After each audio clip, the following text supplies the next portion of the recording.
Welcome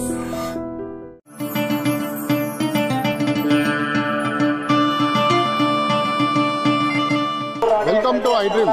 Telangana రాష్ట్రంలో అత్యంత ప్రతిష్టాత్మకంగా నిర్వహించేటువంటి మేడారం సమ్మక్క సారలమ్మకు సంబంధించినటువంటి ఏర్పాట్లు కూడా పూర్తి చేశారు. అయితే ప్రస్తుతం మనతో పాటు ఈ సమ్మక్క సారలమ్మకు సంబంధించినటువంటి ఆలయ పూజారి ఉన్నారు.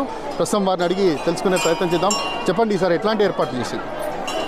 ప్రభుత్వము ఈసారి 1,10,00,000 రూపాయలు మంజూరు చేయడం జరిగింది. శ్రీ మేడారం సమ్మక్క సారలమ్మ వనదేవతలు సందర్భంగా ప్రభుత్వము 2024 పురస్కరించుకొని 1,10,00,000 రూపాయలు ప్రభుత్వం దేవాదాయ శాఖకు మన ప్రభుత్వం విడుదల చేయడం జరిగింది. ఈ యొక్క పనులు పూర్తిస్థాయిలో నిమగ్నం అయిపోయినాయి. భక్తులు అధిక సంఖ్యలో రావటం జరుగుతుంది. 1,50,00,000 వరకు భక్తులు వస్తారని అంచనా వేశాం. అదేవిధంగా బస్ సౌకర్యాలు కానీ, నీటి సౌకర్యం కానీ, విద్యుత్ సౌకర్యం కానీ, లైటింగ్స్ కానీ, క్యూ లైన్స్ కానీ అన్నీ పాసిబుల్గా చేయటం జరిగింది. అమ్మవార్లు ఫిబ్రవరి 21, 22, 23, 24 తారీఖు వరకు జాతర మహావైభవంగా జరగబోతుంది.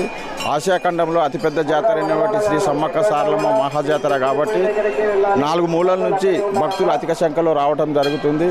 ఎందుకంటే మగశుద్ధ పౌర్ణమి పురస్కరించుకొని అమ్మవార్లు పసుపు కుంకుమలు ఇప్పటికీ ప్రతి ఒక్క ఆడపడుచు ఇంటిలో చేరటం జరిగింది.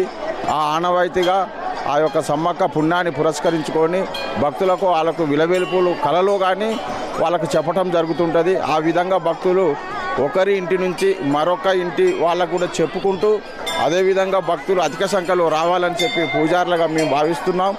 ముఖ్యంగా ప్రభుత్వం చేపట్టినటువంటి కార్యక్రమాలు మొత్తం అయిపోవటం జరిగింది. కాకపోతే కొంత అక్కడ ఇక్కడ ఉండవచ్చు, కానీ అది కూడా ఈ 2 రోజుల్లో పూర్తి అయిపోతుంది. మంత్రి గారు పర్యవేక్షణ ప్రతి ఒకరోజు తప్పితే ఒకరోజు పర్యవేక్షణ జరుగుతుంది. కలెక్టర్లు, ఎస్పీలు, పోలీస్ శాఖ వారు అందరూ భక్తులకు దగ్గర ఉండి భక్తులని ఏ విధంగా పంపించాలి, క్యూలను ఏ విధంగా పంపించాలి, అమ్మవారి దర్శనాలు ఏ విధంగా చేయాలి, ఆ విధంగా చేపిస్తున్నారు. భక్తులకు పూజారులు, మా వాలంటీర్స్, పోలీస్ శాఖ వారు గద్దెలపై ఉండి వాళ్లకు బంగారంగా కొలిచే బెల్లాన్ని వాళ్ళకు అందిస్తూ భక్తులకు కోరుకునే కోరికలు తీర్చే విధంగా తల్లులు సహకరిస్తూ తల్లుల దీవెనలు పొందుతూ భక్తులు అధిక సంఖ్యలో రావాలని చెప్పి పూజారులుగా మేము భావిస్తున్నాం.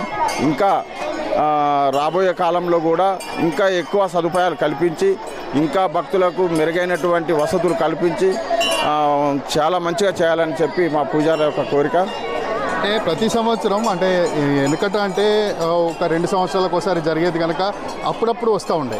ఇటీవల కాలంలో విపరీతంగా అంటే ఇప్పుడు జాతర సమయంలో కాకుండా మిగతా సమయాల్లో కూడా ఇక్కడికి భక్తులు అధిక సంఖ్యలో ఇచ్చేస్తున్నారు.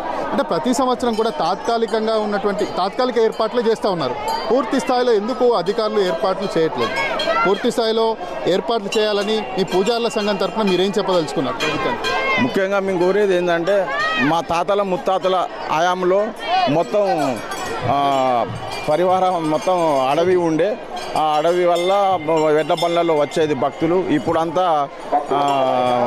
సొంత వాహనాలు, ప్రైవేట్ వాహనాలు కిరాయి తీసుకొని రావటం జరుగుతుంది.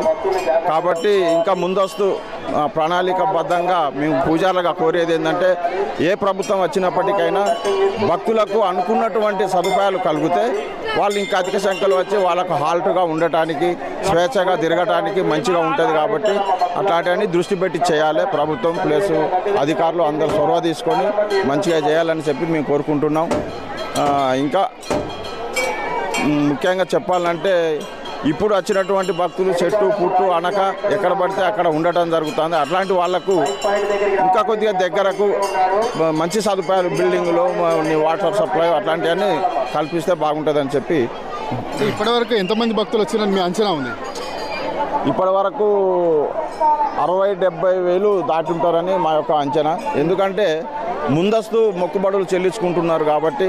అంటే ముందస్తు ఎందుకు వస్తున్నారంటే గతంలో ఆ విధంగా భక్తులు ఆ టయానికి దేవుడు వచ్చే టయానికి బాగా తొక్కిసలాటలు అవుతాయి, చాలా ఇబ్బంది అవుతుంది అనే ఆలోచనతోటి భక్తులు కొంతమంది వచ్చి వాళ్ళ ముడుపులు, వాళ్ళ యొక్క కోరికలు కోరుకొని వాళ్ళ యొక్క కానుకలు అమ్మవార్లకు సమర్పించి వాళ్ళు వెళ్ళిపోయి మళ్ళీ జాతర సందేహం చూద్దాం అని చెప్పి కూడా రావడానికి కూడా వాళ్ళు సిద్ధంగా ఉన్నారు.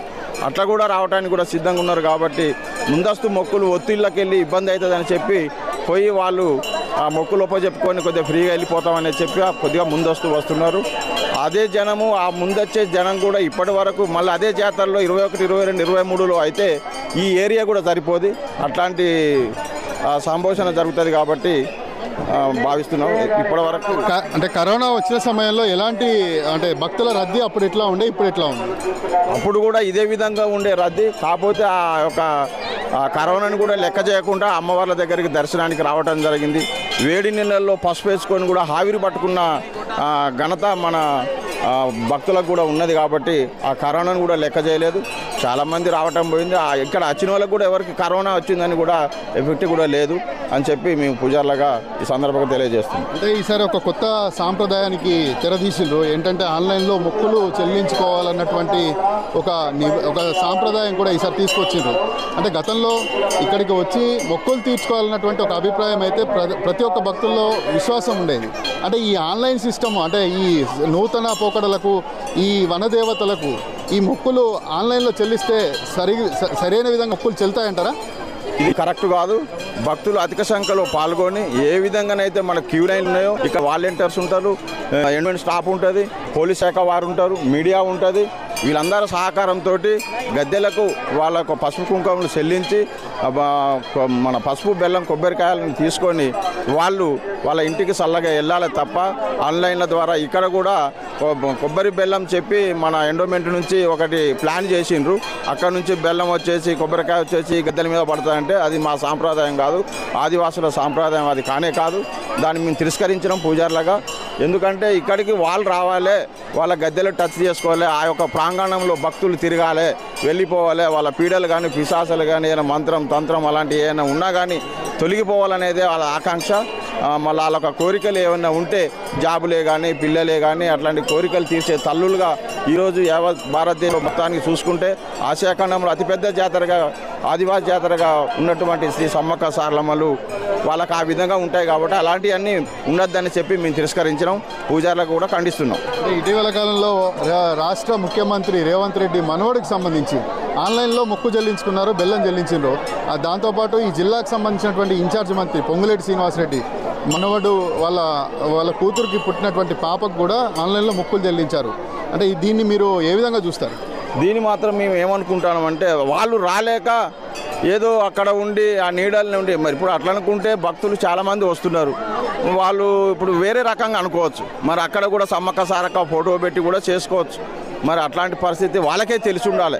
మనం అక్కడికి పోతే విలువ ఉంటుంది, దేవుళ్ళను చూసినట్టు ఉంటుంది, భక్తజనాన్ని చూసినట్టు ఉంటుంది. అక్కడ మనం ఇంకేం అభివృద్ధి చేయాలనేది ఆలోచన కూడా వస్తుంది. కాబట్టి మేము దాన్ని సరే ఏం పెద్దగా అనలేము కానీ కాకపోతే ఏంటంటే వాళ్ళ ఆత్మధైర్యం వాళ్ళకే ఉండాలి. వాళ్ళే గొప్పగా వచ్చి చూసి ఇంకా ఏమేమి మౌలిక సదుపాయాలు చేస్తే బాగుంటుంది అనేది ఆలోచన చేయాలి అనేది మా కోరిక. మీ పూజారుల తరఫున ఇంకేమైనా మీ డిమాండ్లు ఏమైనా ఉన్నాయా? ఇంకేమన్నా మీరు ప్రభుత్వానికి ఏమైనా డిమాండ్లు పెట్టదలుచుకున్నారు? మా యొక్క డిమాండ్స్ అంటే మేము ఉన్నటువంటి 13 మంది పూజారులం ఉన్నాం. సమ్మక్కకు 5, సారలమ్మకు 6, పడిగిద్దరాజుకు 1, గోవిందరాజుకు 1, మొత్తం కలిపితే 13 మంది పూజారులం ఇక్కడ మెయిన్ హైకోర్టు ఆర్డర్ ప్రకారంగా ఉన్నాం. మాకు 33% మాత్రమే ఈ ఉండి ఆదాయాన్ని ఇవ్వటం జరుగుతుంది. కాబట్టి మాకు ఇంకా 43 ఆదాయం కావాలని చెప్పి మేము డిమాండ్ చేస్తున్నాం. అంతేకాకుండా గతా నుంచి మా తాతలు మా తండ్రుల కాడికి వెళ్ళి ఆనవాయితీగా వస్తున్నటువంటి జాతరలో మన బంగారము వెండి కానుకలు కూడా ట్రెజర్లా వాళ్ళు వేయటం జరిగింది ఎండోమెంట్ డిపార్ట్మెంట్స్. దాని ద్వారా కూడా మాకు ఆదాయం రావాలి కదా. ఆ ఆదాయాన్ని కూడా ఆ బంగారాన్ని వాటిని కరగదీసి డబ్బు రూపంగా మా పూజారులకు అందేయాలని చెప్పి మేము ఈ డిమాండ్ కూడా చేస్తున్నాం. అయితే ప్రతి ఒక్కరు కూడా ఇక్కడికి వచ్చి మొక్కులు చెల్లించుకుంటే తగినటువంటి పుణ్యఫలం దక్కుతున్నటువంటి ఒక అభిప్రాయాన్ని కూడా వీరు వ్యక్తం చేస్తూ ఉన్నారు. అయితే ఆన్లైన్లో మొక్కులు చెల్లించుకోవడం అనేది ఎక్కడైతే ఈ కోయలకు సంబంధించినటువంటి ఆచారం కాదు కనుక ప్రతి ఒక్కరు ఇక్కడికి వచ్చి మొక్కులు చెల్లించుకుంటేనే తగిన ప్రతిఫలం దక్కుతున్నటువంటి ఒక అభిప్రాయాన్ని కూడా వ్యక్తం చేస్తూ ఉన్నారు. ఎందుకంటే వనదేవతలకు వచ్చే క్రమంలో చెట్టు పుట్ట దీనికి సంబంధించినటువంటి ఏవైనా గాలి లాంటి ఏమైనా ఉన్నా కానీ ఇక్కడ తొలగిపోతాయన్నటువంటి ఒక అభిప్రాయాన్ని కూడా ఇక్కడ సమ్మక్క సారలమ్మకు సంబంధించినటువంటి పూజారి వ్యక్తం చేస్తూ ఉన్నారు. తమకు 33% మాత్రమే ఇప్పటికీ దీనికి సంబంధించినటువంటి ఉండి ఆదాయాన్ని మాత్రం ఇస్తున్నారు. తమకు దీని పరంగా కొత్త ప్రభుత్వం వచ్చింది కనుక తగినటువంటి న్యాయం చేయాలన్నటువంటి ఒక అభిప్రాయాన్ని కూడా వారు వ్యక్తం చేస్తూ ఉన్నారు. అయితే గతం కంటే ఈసారి ప్రభుత్వం తగినటువంటి ఏర్పాట్లు చేసింది. ప్రతి ఒక్కరు వచ్చి సమ్మక్క సారలమ్మను దర్శించుకుంటే మంచి జరుగుతున్నటువంటి ఒక అభిప్రాయాన్ని అయితే సమ్మక్క సారలమ్మకు సంబంధించినటువంటి పూజారి వ్యక్తం చేస్తూ ఉన్నారు. మొదటితో Shravan, I dream news, Sammakka Sarakka, Medaram నుంచి.